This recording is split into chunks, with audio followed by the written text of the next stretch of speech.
Hello guys, कैसे हैं आप लोग। मैं हूं मित्तल्डा, आपका फ्रेंड, फिलोसोफर एंड गाइड। ये video specially CA foundation students के लिए है, ठीक है। जो रिपीटर्स हैं, जिन्होंने दिसंबर 22 एग्जाम दिया था और अनफॉर्चुनेटली वो क्लियर नहीं कर पाए हैं, उनको मैं इस वीडियो में गाइड करने वाला हूं, ठीक है। कि आप जून 23 कैसे अपीयर करोगे, ठीक है। क्या बातें आपको ध्यान में रखनी है। काफ़ी बच्चे ये भी सोच रहे हैं कि यार हम जून 23 दें न दें, कंटिन्यू करें न करें, ठीक है। उस पर भी मैं क्या सोचता हूँ मैं आपको ज़रूर बताऊंगा, ठीक है। और आपका अप्रोच क्या होना चाहिए, कैसे आप जून 23 को सक्सेसफुल बना सकते हो, क्या बातें आपको ध्यान रखनी है, वो सारी बातें मैं इस वीडियो में बताऊंगा। तो इंश्योर करना कि आप पूरा वीडियो आखिरी तक देखो and do like the video, ताकि मुझे मोटिवेशन मिले और मैं बहुत सारे गाइडेंस वीडियो सीए स्टूडेंट्स के लिए बनाते रहूं, ठीक है। चलिए, सबसे पहला है कि डायरेक्शन जो है आपका, आपकी जो प्रिपरेशन है।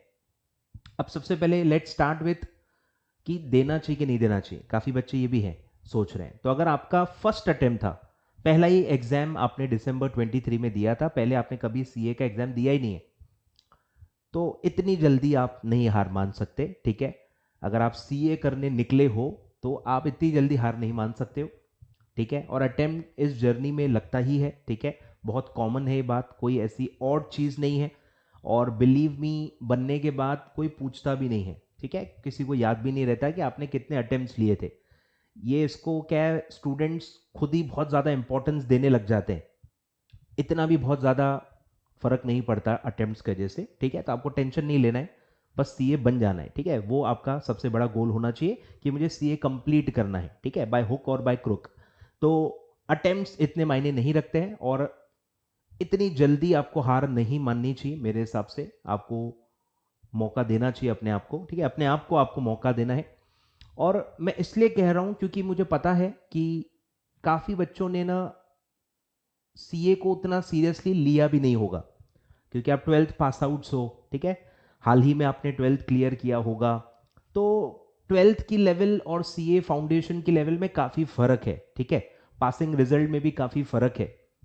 तो काफ़ी बच्चों ने अज्यूम्ड किया था कि यार 12th में हमको अच्छे परसेंटेज थे, 75, 80, 85, 90। तो लोगों ने क्या किया था ना, लो एक्सपेक्टेशंस रखी थी कि भाई सीए शायद इजी होता है, हम कर लेंगे, ठीक है। और उस लेवल पे सीरियसनेस नहीं था, उस लेवल पे प्रिपरेशन आई थिंक काफी बच्चों ने नहीं की होती है सीए फाउंडेशन लेवल पे। तो वो झटका जरूरी होता है, वो झटका लगता है और वो झटका बहुत जरूरी भी है, ताकि अब आप ट्रैक पे आ जाओ। अब आपको समझ में आ गया होगा कि भाई अच्छा सीए का ये लेवल है, अच्छा सीए की चेकिंग इतनी हार्ड होती है। समझ रहे हो, चेकिंग का भी आपको अंदाजा आ गया होगा कि जैसे आप 12th में आंसर्स लिखते थे और आपको आउट ऑफ मार्क्स मिल जाते थे, यहाँ ऐसा नहीं होता है। यहाँ चेकिंग भी स्ट्रिक्ट होती है, पेपर भी स्ट्रिक्ट होते हैं और पेपर पूरा कंप्लीट भी मुश्किल से होता है।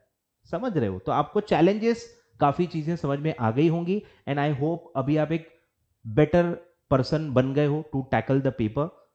अब आप वाइज हो गए हो, आपने काफ़ी गलतियां कर ली हैं, आप उससे सीख सकते हो और आप बेटर वे में हैंडल कर सकते हो सेम सिचुएशन को, ठीक है। तो let's start and I request from my side कि डिसहार्टन होने की ज़रूरत नहीं है, ठीक है। सीए में, सीए की पहचान ही यही है, ठीक है।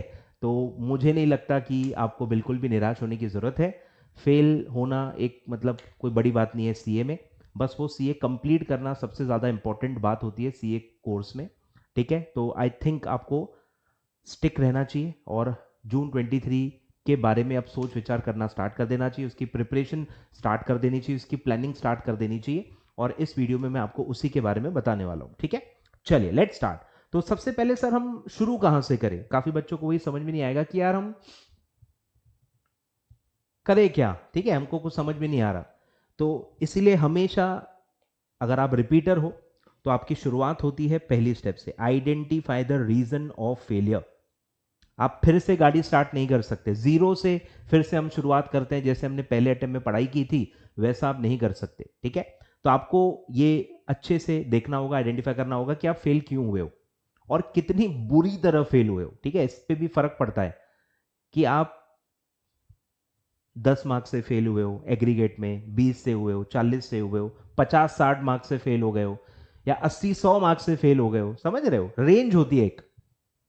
तो एफर्ट भी उसी के हिसाब से डिसाइड होता है, समझ रहे हो। तो अगर कोई बंदा है कि 10 मार्क्स से ही फेल हुआ है तो उसको बहुत ज़्यादा डिसहार्टन होने की ज़रूरत नहीं है। 10 मार्क आसानी से कवर अप किए जा सकते हैं एडिशनल एफर्ट से। थोड़ा बहुत जो मैं आपको बताने वाला हूँ इस वीडियो से, आप आसानी से 10-15 मार्क तो बढ़ा सकते हो, कोई भी दिक्कत नहीं है। मेहनत उन लोगों को करनी है जो 50-60-100 मार्क्स से फेल हुए हो, बहुत ही बुरी तरह फेल हुए हो, तो उनको बहुत ज़्यादा मेहनत इस अटेम्प्ट में करनी होगी, ठीक है। तो identify the reason of failure. तो सर क्या क्या रीजन हो सकते हैं? सबसे पहला रीजन होता है कि आपकी प्रिपरेशन ही नहीं हुई थी, आपने लेट स्टार्ट किया होगा, समझ रहे हो। सीए फाउंडेशन लेट उसका प्रिपरेशन स्टार्ट किया होगा और आपकी शायद पूरी पढ़ाई खत्म ही नहीं हुई है। काफी सारे चैप्टर्स हो सकता है 12th स्टैंडर्ड में आपने पढ़े हो तो उसको आपने वही टेकन फॉर ग्रांटेड ले लिया कि चलो ये तो आते हैं, ये तो हमने 12th में लंबे लंबे आंसर्स बनाए हुए हैं अकाउंट्स में, या काफ़ी जगह काफ़ी चीज़ें 12th स्टैंडर्ड की हैं। तो काफ़ी लोगों ने फिर सीए में अज्यूम कर लिया और उसको बहुत ज़्यादा अच्छे से प्रिपेयर ही नहीं किया। तो वो एक रीज़न, सबसे बड़ा रीज़न होता है। दूसरा है कि काफ़ी लोगों की स्पीड का इशू होता है, पूरा पेपर कंप्लीट ही नहीं कर पाए। 10-10, 20-20 मार्क का पेपर उनका सारा हर सब्जेक्ट का छूट गया है, तो वो भी बहुत बड़ा रीज़न हो सकता है, ठीक है।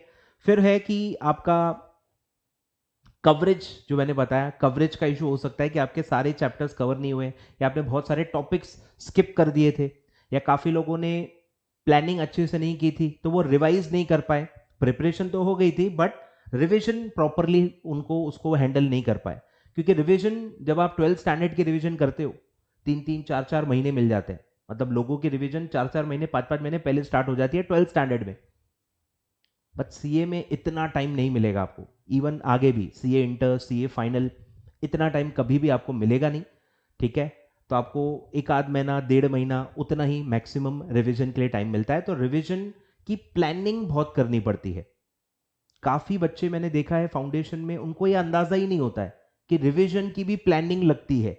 उनको लगता है कि जैसे वो रेगुलर स्टडी करते हैं वैसे वो रिवाइज करेंगे, ठीक है। रिवीजन के जो चैलेंजेस हैं, रिवीजन की जो न्यूआंसेस हैं, वो उनको नहीं पता कि रिवीजन के लिए टाइम कम मिलता है, तो आप पूरा का पूरा जैसा रेगुलर पढ़ते हो उतना कवरेज उस हिसाब से आप रिवाइज नहीं कर पाते हो। तो आपके पास एक अलग रिवीजन नोट्स होने चाहिए। फिर अगर आपका प्रैक्टिकल सब्जेक्ट है, अकाउंट्स है, मैथमेटिक्स है, स्टैटिस्टिक्स है, तो आपके पास सिलेक्टेड होना चाहिए कि आपको क्या रिवाइज करना है, क्योंकि वो तो नेवर एंडिंग है। अकाउंट्स के अगर मैं सारे क्वेश्चन देखते बैठ गया तो मेरी तो रिवीजन कभी कंप्लीट ही नहीं होगी। हर चैप्टर में इतने सारे क्वेश्चंस हैं जो आप सॉल्व करते हो, 20-20, 25-30, 40-40 क्वेश्चन लोग हर चैप्टर में सॉल्व करते हैं। तो क्या इतना सारा आप देख पाओगे, सारा क्या रिवाइज कर पाओगे? समझ रहे हो। तो ये चैलेंजेस होते हैं। तो काफी लोगों को अभी उसका एहसास हो गया होगा कि अच्छा ये भी एक चीज है जिसके लिए मेहनत करनी पड़ेगी, ठीक है। तो रिवीजन के लिए बहुत अच्छे से आपको प्लानिंग करनी है। रिवीजन नोट्स कोशिश करना है कि आप बनाओ, या बने हुए किसी अच्छे फैकल्टी के अच्छे नोट्स आपके पास हैं तो उसको भी आप एज इट इज यूज कर सकते हो। क्वेश्चंस वगैरह पहले ही सिलेक्ट कर लो। एमसीक्यू पेपर है तो एमसीक्यू का ऑलरेडी पहले ही सिलेक्ट कर लो कि पेपर के पहले आपको क्या देखना है। हर टाइप के प्रैक्टिकल्स या जो न्यूमेरिकल्स हैं या जो एमसीक्यूज हैं वो आपको कवर करने चाहिए, ठीक है। आपका कवरेज बहुत अच्छा होना चाहिए, ठीक है। तो ये सारे पॉसिबल इश्यूज हैं। कवरेज या आपकी अंडरस्टैंडिंग में प्रॉब्लम है, ठीक है, अंडरस्टैंडिंग का भी इशू हो सकता है। कवरेज, अंडरस्टैंडिंग, पेपर छूट गया तो स्पीड का भी इशू हो सकता है। प्रैक्टिस आपने ज़्यादा नहीं की है, टेस्ट सीरीज आपने दी ही नहीं थी, डायरेक्टली जाके पेपर अटेंड करने बैठ गए, तो ये बहुत बड़ा रिस्क है। सीए का पेपर है भाई, डायरेक्टली ऐसे ही बिना टेस्ट सीरीज दिए, बिना एक बार फुल पेपर सॉल्व किए, बिना पेपर प्लानिंग किए आप उसको जाके सीधे बैठ नहीं सकते। तो गलतियां सीधे मेन पेपर में ही हो जाती हैं, ठीक है, यही इशू है। टेस्ट सीरीज दी होती तो सारे चैलेंजेस आपको पता चल जाते कि अच्छा पेपर छूटता भी है, 10-10, 20-20 मार्क का पेपर छूटता भी है। स्पीड, हैंडराइटिंग, प्रेजेंटेशन, सब पे आपको ध्यान देना पड़ता है, ठीक है। तो ये सारी चीजें अब आपको पता चल गई होंगी। तो जहां रिक्वायर्ड है, जहां आप वीक हो वहां आपको काम करना है, वहां आपको चीजों को कवर अप करना है। तो अगर आपकी स्पीड का इशू है तो प्रैक्टिस से ही सॉल्व होगा। 2-4 एक्स्ट्रा रिवीजन करने से आपकी स्पीड लिखने की नहीं बढ़ती। लोगों को समझ में नहीं आता कि जैसी बीमारी है वैसा ट्रीटमेंट लगता है ना। तो ज्यादा पढ़ाई करने से आपकी स्पीड नहीं बढ़ेगी, स्पीड तो लिखने से ही बढ़ती है, स्पीड टेस्ट सीरीज देने से ही बढ़ती है। तो आपको फिर वहां वर्क करना है। आपको चीजें याद नहीं हो रही हैं तो उसके लिए रिविजन्स करनी होती हैं, समझ रहे हो? तो जहां प्रॉब्लम है वैसा ट्रीटमेंट आपको देना पड़ेगा, ठीक है? और अभी आपके पास समय है, अभी आप पहले से बेटर सिचुएशन में, आपको चीजों की समझ बहुत ज्यादा हो गई होगी, ठीक है? तो रीजन पहले आइडेंटिफाई करो और उसी डायरेक्शन में निकल पड़ो, उसी डायरेक्शन में प्लानिंग स्टार्ट कर दो। कवरेज का इशू था, 2-2 3-3 चैप्टर स्किप हो गए थे, तो अभी उसको पहले कवर कर लो। जीरो से क्यों स्टार्ट कर रहे हो भाई? एक आध महीना लो बढ़िया, और सारा पोर्शन पहले कवर करो जो पहले आपने कवर नहीं किया था। इंक्रीज द कवरेज, ठीक है? जो मेरा ये है second point, increase the scope of your studies. कि अगर आपने कुछ चीजें छोड़ दी थी, कुछ टाइप के क्वेश्चंस छोड़ दिए थे, कुछ पूरे पूरे चैप्टर छोड़ दिए थे, कुछ भी अगर आपका स्किप किया हुआ है, पूरा इंस्टीट्यूट का जो मैट है, पूरा जो सिलेबस है, अगर आपने पूरा कवर नहीं किया है, तो सबसे शुरुआत वहीं से करो, नारियल वहीं फोड़ो, वहीं से पूरी आपकी शुरुआत करो। और 15-20-25 एक आध महीना, उतने दिन आप उसके लिए रख लो, डिपेंडिंग अपॉन कितने चैप्टर्स हैं, कितना कवर करने के लिए रह गया है। 15-20 दिन, एक आध महीना, 1.5 महीना आप उसको दो और पहले पूरा कवर कर लो, और उसके बाद फिर प्रॉपर जो रिविजन्स होती है वो आप स्टार्ट कर सकते हो, ठीक है? बट पहले सारे जो वीकनेसेस है ना उसको आप कवर करो, बिना वीकनेस को कवर किया आप फिर से रिविजन्स और वो सब स्टार्ट नहीं कर सकते, ठीक है? तो स्कोप बढ़ा लो, कुछ छूट गया होगा तो वो कर लो। स्पीड का इशू है, पेपर आपका छूट गया था, तो आप राइटिंग प्रैक्टिस करो, अभी से थोड़ा थोड़ा थोड़ा थोड़ा राइटिंग प्रैक्टिस स्टार्ट कर दो। टाइमर लगा के देखो, एक टिपिकल आंसर को 4 मार्क, 5 मार्क, 10 मार्क, 12 मार्क, अलग अलग टाइप के जो क्वेश्चंस होते हैं उनको सॉल्व करने के लिए आपको कितना टाइम लग रहा है, समझ रहे हो? तो ये आपको करना पड़ेगा, ठीक है? करना पड़ेगा। और टेस्ट वगैरह के लिए भी अपियर करो कि पूरा पेपर उस टाइम फ्रेम में कैसे हैंडल करते हैं, सीक्वेंस क्या होगा, कैसे मैं पेपर सॉल्व करूंगा, पहले कौन सा क्वेश्चन, बाद में कौन सा क्वेश्चन, ताकि मेरा पेपर अच्छे से टैकल हो पाए। तो ये सारी प्लानिंग भी आपकी टेस्ट सीरीज के थ्रू हो जाएगी, क्लियर है? फिर है एक और कंसेप्ट है भाई, प्लान फॉर एग्रीगेट पासिंग, ठीक है? ये भी बहुत नया कंसेप्ट है, काफी बच्चों को नहीं पता होता। आपकी पासिंग है भाई 40 marks in individual subject, 50% aggregate passing, ठीक है? 50% एग्रीगेट आपको लेना होता है, 4 सब्जेक्ट है, 400 मार्क है, 50% 200 मार्क्स आपको लेने हैं, क्लियर है?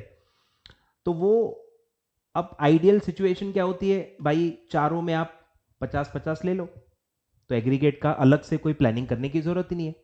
अब हर बच्चा हर सब्जेक्ट में 50 क्रॉस नहीं कर पाता है, कोई ना कोई सब्जेक्ट उसका वीक रह जाता है, ठीक है? रिटन पेपर्स में थोड़ा ज़्यादा प्रॉब्लम है, अकाउंट्स में, लॉ में, ठीक है? जिनका मैथमेटिक्स में बहुत बड़ा इशू है, कॉमर्स के आधे से ज़्यादा बच्चों का मैथमेटिक्स में प्रॉब्लम होता है, ठीक है? तो वहाँ बाउंड्री पे ही वो पास होते हैं। तो ये जो गैप क्रिएट होती है, जहाँ जहाँ जिस जिस सब्जेक्ट में आपने 50 से कम लिए हैं, वो गैप आपको बचे हुए सब्जेक्ट से पूरी करनी होती है। उतने एक्स्ट्रा मार्क्स बचे हुए सब्जेक्ट्स में 50 के ऊपर आपको लाना पड़ेगा। तो अगर किसी एक सब्जेक्ट में आपके 40 आ रहे हैं, तो ये जो 10 मार्क का गैप है, तो किसी और पेपर में आपको 60 लेने पड़ेंगे, 50 के ऊपर 10 मार्क एक्स्ट्रा लेने पड़ेंगे, समझ रहे हो? तो ये प्लानिंग करना पड़ता है, और इसके लिए आपको अपने स्ट्रेंथ पे खेलना है, play on your strength, focus on your strength. अगर मैथमेटिक्स था आपका 12th में, या मैथमेटिक्स आपका इन जनरल स्ट्रांग है, आपको मैथमेटिक्स थोड़ा ईजी जाता है, तो आप वहां ज्यादा स्कोर का टारगेट रखो। और अगर नॉर्मल टिपिकल कॉमर्स स्टूडेंट हो विदाउट मैथ्स वाले, तो आप अकाउंट्स पे ज़्यादा फोकस करो, मैथ्स को बाउंड्री पे रखो, 40-45 मार्क्स का टारगेट रखो, और 60-65 मार्क्स का टारगेट आप अकाउंट्स में रखो, समझ रहे हो? तो आप स्ट्रेंथ देखो, आपको कौन सा सब्जेक्ट ईजी लगता है, आपको कौन सा सब्जेक्ट स्कोरिंग लगता है, किससे आप ज़्यादा कंफर्टेबल हो, वहां स्कोर थोड़ा ज़्यादा रखो। और जो आपको डरा रहा है, जो आपको डरा रहा है सब्जेक्ट, उसमें आप बाउंड्री 40-45 का ही टारगेट रखो, क्लियर है? फिर है कि भाई इस बार अब आप ज्यादा रिविजन्स करो, ठीक है? मुझे पता है आपने ज्यादा रिविजन्स नहीं की होंगी, काफी बच्चे मल्टीपल रिविजन्स नहीं कर पाते हैं, काफी लोगों को इसीलिए चीजें याद नहीं आती। एमसीक्यू पेपर है तो भाई उसमें ऑप्शंस में कंफ्यूजन होता है, कंफ्यूजन भी होता है, ठीक है? ये भी बहुत इशू है। तो सबका प्रॉब्लम रिविजन है। अगर बहुत अच्छे से रिविजन्स हो जाती है ना, तो पॉइंट्स भी लिखते लिखते रिकॉल हो जाते हैं, और एमसीक्यू पेपर है तो ऑप्शन में भी कंफ्यूजन नहीं होता है। तो वो रिवीजन का प्रॉब्लम है, मल्टीपल रिवीजन्स अच्छे से, काफी आपके सिलेबस में आपको भी पता चल गया होगा कि काफी चीजें ऐसी हैं जो याद करनी है, फैक्चुअल इंफॉर्मेशन है, काफी सब्जेक्ट्स में आपने देखा होगा, काफी चीजें हैं जो याद करनी है। अब वो तो रिवीजन से ही होने वाला है, वहाँ अंडरस्टैंडिंग का कोई काम नहीं है, वहाँ बाकी कुछ भी नहीं है, वहाँ मल्टीपल रिविजन, जितने ज़्यादा आप रिविजन्स कर पाओगे उतना ज़्यादा आपको मेमोराइज होते जाएगा। तो ऐसे एरियाज को अलग रखो और उसको multiple revision side by side करते रहो, क्योंकि अभी आपके पास टाइम है, अभी आपको सब चीज़ें पता है। क्लियर है? तो रिविजन्स करते जाओ, जो जो चीज़ें आपको लगता है कि जो मेमोराइज करने वाली है, जहाँ कंसेप्ट का ज़्यादा लेना देना नहीं है, जहाँ कंसेप्ट का ज़्यादा लेना देना है ही नहीं, वो चीज़ें ऐसी हैं जो आपको मेमोराइज ही करनी है, क्योंकि वो फैक्चुअल इंफॉर्मेशन है, तो उसको पहले से ही रिवाइज करना आप स्टार्ट कर दो। क्लियर है? तो मेरे ख्याल से प्रिपरेशन के लिए आपको इतना करना है। क्लियर है? ये 6 पॉइंट्स आपको ध्यान देने हैं। और अब आपको जल्दी से जल्दी जून 23 का फॉर्म भर देना है सर। ठीक है, फटाफट फॉर्म भर दो। ठीक है, स्टार्ट हो गया है। 24 फेब लास्ट डेट है विदाउट लेट फी, और 3 मार्च लास्ट डेट है विथ लेट फी। क्लियर है? आई थिंक आपका एग्जाम फॉर्म का फीस है 1500। ठीक है, 1500 आपका फॉर्म का फीस है। ठीक है, डेट्स देख लो। ठीक है, डेट्स देख लो। इंटरमीडिएट, फाइनल, फाउंडेशन सबका एक जैसा ही है। ठीक है, जून 23 में आपके एग्जाम्स हैं, डेट्स आ चुकी हैं। जून एंड में आपके सारे पेपर हैं, तो आपके पास अच्छा खासा टाइम है। ठीक है, फुल अच्छे से आप यूटिलाइज करो टाइम को, अब फिर से वेस्ट मत करना। पहले आप ऑलरेडी करके भुगत चुके हो, तो अब टाइम को वेस्ट मत करना। अच्छे से चीज़ें प्रिपेयर करते जाओ, जो चीज़ें हो चुकी हैं उनको रिवाइज करते जाओ, जो चीज़ें कवर अप करनी है उनको कवर अप करते जाओ, राइटिंग प्रैक्टिस करते जाओ, सारी चीज़ें पैरेलली चलने दो, और पूरा पूरा दिन आपको अब यूटिलाइज करना पड़ेगा। ठीक है, इच्छा कम होगी अभी, अभी आपको अपने आप से ही लड़ना है। सब पढ़ा पढ़ा लगेगा कि ये तो पढ़ा हुआ है, ये तो मुझे आता है, ये तो पढ़ा हुआ है, तो आपको रिविजन करनी पड़ेगी, बोल बोल के देखना पड़ेगा। आता है तो याद आ रहा है क्या? कोई क्वेश्चन आपको लगता है देख के ही हाँ ये तो आता है, तो सॉल्व करके देख लो। देखो पूरा एग्जैक्टली आप सॉल्व कर पा रहे हो क्या, और उतने टाइम में वो कंप्लीट हो रहा है क्या। तो आपको राइटिंग और बोल बोल के देखना पड़ेगा, लिख लिख के देखना पड़ेगा। अभी आपको करने वाला काम ज्यादा करना है, ज्यादा पढ़ नहीं पाओगे। ठीक है, पढ़ते वक्त बोर होगा, क्योंकि आपने चीजें एक बार पढ़ी हुई है। क्लियर है? तो आपको ख्याल में रखना है। तो आपका 3 फेब से स्टार्ट हो गया है, 24 फरवरी लास्ट डेट है विदाउट लेट फी, और विथ लेट फी 3 मार्च आप एग्जाम फॉर्म भर सकते हो। क्लियर है? फिर ये सब बातें आपको पता ही होंगी, आप ऑलरेडी फॉर्म एक बार भर चुके हो। ठीक है, एग्जाम दे चुके हो, तो आपको ये सब पता होगा। ठीक है, इसलिए मैं कुछ खास यहाँ पे बता नहीं रहा, क्योंकि आप एक रिपीटर हो। ठीक है, आपका देखो डेट टाइमिंग आ चुका है। ठीक है, 24, 26, 28, 30। ठीक है, जैसे नॉर्मली रहता है 24, 26, 28, 30। ठीक है, और जैसे नॉर्मली होता है, ठीक है, 2 से 5 3-3 घंटे और 2-2 घंटे। ठीक है, एमसीक्यू वाले 2-2 घंटे, तो सब आपको ही पता है। ठीक है, और एग्जाम फॉर्म 1500 रुपये आपको फिर से भरने पड़ेंगे। ठीक है, चलो, तो ये सारी बातें हैं सर जो आपको मुझे बतानी थी। और एक बात हमेशा ध्यान रखना है, जब भी आप स्टूडेंट हो, कोई कोर्स परस्यू कर रहे हो, आपको ये बात हमेशा ध्यान देनी पड़ेगी। अगर ये नहीं है तो आप कभी भी एफर्ट डाल ही नहीं पाओगे। आप एफर्ट डालना चाहते हो, ठीक है, अपना बेस्ट देना चाहते हो, तो सबसे वो शुरुआत उसकी वहीं से होती है कि आपको बिलीव करना पड़ेगा कि सीए आपके बस की है। ठीक है, सीए आप कर सकते हो, आप उतना एफर्ट दे सकते हो, उतनी मेहनत कर सकते हो। ठीक है, तो वो आपसे हो जाएगी। अगर आप मेहनत करोगे तो आपसे हो जाएगा, और आप मेहनत कर सकते हो, आप में वो कैपेबिलिटी है। ये हमेशा अपने आप को बोलते रहो, क्योंकि बाकी लोग नहीं बोलेंगे। बाकी लोग बोलेंगे तेरे बस की नहीं है, सीए को क्या हलवा समझा है, सीए का ये है, सीए का वो है, आपको बहुत सारे चीज़ें बताई जाएंगी। पर आपको अपने आप को यही बोलना है कि हाँ मैं कर सकता हूँ, मुझे सिर्फ मेहनत करनी है, मेहनत मैं करूँगा, और अगर मेहनत करूँगा तो मैं पास हो जाऊँगा। क्लियर है? तो अपने आप से जो बातें करनी है ना, वो अब आपको करनी पड़ेगी, क्योंकि रिपीटर आने के बाद क्या है ना, सेल्फ डाउट स्टार्ट हो जाता है। बाहर वाले लोग, घर वाले, ठीक है, बहुत सारे लोग हैं जो आपके अगेंस्ट बोलना स्टार्ट कर देंगे, जो कि आपको बिल्कुल भी पसंद नहीं आएगा, क्योंकि आप अभी अभी 12वीं पास हुए हो, उसमें आपके अच्छे परसेंटेज आए हैं, आपने एक रिस्पेक्ट कमाई थी अभी अभी, और अचानक से आप सीए फाउंडेशन फेल हो गए, रातों रात सब चीज़ें बदल गई, सब बदल गया। ठीक है, तो ये हजम करने में आपको टाइम लगेगा, अपने आप को फिर से आपको बिल्डअप करना है। ठीक है, स्ट्रांग बनाना है, मेंटली बहुत स्ट्रांग बनाना है, और आपको अब सबसे लड़ना पड़ेगा। ठीक है, खुद से भी लड़ना पड़ेगा। खुद की भी जो चीज़ें हैं ना, प्रोकास्टिनेशन है, आप पोस्टपोन करोगे, बाद में करता हूँ, ये करता हूँ, वो करता हूँ, देख लेता हूँ, तो उससे भी आपको लड़ना पड़ेगा। ठीक है, लड़ना सीखना ही होगा। ठीक है, मैं वही कह रहा हूँ, ये सीए की निशानी है, लड़ना नहीं चाहिए। हार ना मान के फिर से खड़े होके कॉम्पीट करते आना चाहिए। यही सबसे बड़ी स्पेशलिटी है सीए कोर्स की, वो आपको इन सारी चीज़ों के लिए तैयार करता है।